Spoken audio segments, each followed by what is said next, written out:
Indonesia dengan NIM 2310111672001 kelas A2 dari Program Studi Pendidikan Bahasa dan Sastra Indonesia.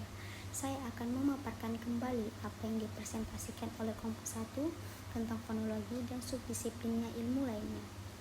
Sebelum masuk dalam pembahasan, kita akan melihat peta konsep yang sudah saya buat.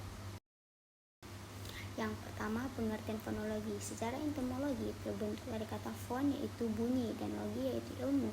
Dengan demikian, fonologi dapat diartikan sebagai pengetahuan atau ilmu mengenai bunyi. Namun bunyi yang dipelajari pada fonologi spesifik mengenai bunyi ucapan yang dihasilkan oleh alat ucap manusia. Kemudian kita masuk ke faktor pemerolehan fonologi. Nah, faktor pemerolehan fonologi ada 3, yaitu 1. Faktor biologis, 2. Faktor lingkungan, 3. Faktor inteligensi. Jadi kita akan membahas 3 faktor tersebut. Pertama, faktor biologis adalah memperolehan bahasa dipengaruhi oleh genetik, keturunan, etnik yang dimiliki oleh orang tua. Sedangkan faktor lingkungan, memperolehan bahasa sangat dipengaruhi oleh lingkungan, terutama anak yang hidup berdampingan dengan dua bahasa. Yang ketiga, faktor inteligensi itu sendiri adalah kemampuan untuk memahami, menalar, dan menyelesaikan masalah. Jadi anak yang memiliki inteligensi terutama akan lebih mudah dalam penyelesaian terhadap lingkungan sekitar. Begitupun sebaliknya. Semua tetap kembali ke dukungan orang tua. Berikutnya, ruang lingkup fonologi. Pertama, fonetik adalah cabang studi fonologi yang mempelajari bunyi bahasa tanpa memperhatikan bunyi-bunyi tersebut. Apakah bunyi-bunyi mempunyai fungsi sebagai pembeda makna atau tidak. Yang kedua, fonemik. Fonemik adalah cabang studi fonologi yang mempelajari bunyi bahasa dengan memperhatikan fungsi bunyi tersebut sebagai pembeda makna. Berikutnya, subdisiplin fonologi ada 2, fonetik dan fonemik.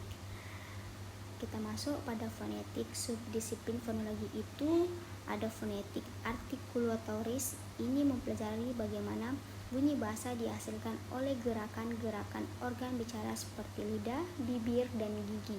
Ini mencangkup gerakan organ-organ bicara mempengaruhi pembentukan bunyi-bunyi tertentu. Yang kedua, fonetik akustik. Fonetik ini memeriksa sifat-sifat bunyi terutama pada hal gelombang suara dan cara suara tersebut didengar. Yang terakhir ada fonetik auditoris. Ini fokus bagaimana kita mendengar dan memproses suara-suara bahasa. Lanjut subdisiplin pada fonemik. Yang pertama, identifikasi fonem atau proses mengidentifikasikan unit-unit bunyi yang membedakan makna dalam bahasa tertentu. Yang kedua ada alofon. Alofon adalah variasi bunyi yang tidak mengubah makna kata dalam suatu bahasa, tetapi hanya pembeda makna dalam realisasi fisik atau konteks pengucapan. Yang ketiga, klasifikasi fonem.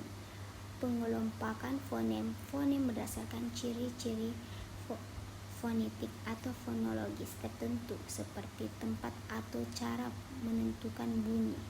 Yang keempat, khazanah fonem, kumpulan semua fonem yang terdapat dalam sebuah bahasa atau dialek tertentu. Yang kelima, perubahan fonem dalam sistem bunyi bahasa yang menghasilkan perubahan makna kata seringkali terjadi secara historis atau dalam proses perubahan bahasa. Dan keenam, fonem grafem. Fonem grafem adalah bunyi dalam bahasa membawa makna, sedangkan adalah unit tulisan atau huruf yang mempresentasikan bunyi tersebut dalam tulisan. Kemudian kita lanjut untuk pembahasan yang ditambahkan oleh Ibu, yaitu ada fonologi dan subdisiplin ilmu lainnya. Fonologi dan morfologi. Morfologi itu mempelajari struktur internal kata-kata termasuk hubungan antara fonem dan morfem dalam pembentukan kata-kata. Yang kedua, fonologi dan sintaksis. Sintaksis mempelajari struktur dan susunan kata dalam kalimat. Fonologi mempengaruhi sintaksis dalam beberapa aspek seperti pengaruh bunyi terhadap struktur, terhadap frasa dan klausa. Kemudian fonologi dan semantik. Semantik adalah studi tentang makna dalam bahasa. Keterkaitan fonologi semantik terjadi ketika fonologi mempengaruhi makna suatu kata atau kalimat. Sekian dari saya. Wassalamualaikum warahmatullahi wabarakatuh.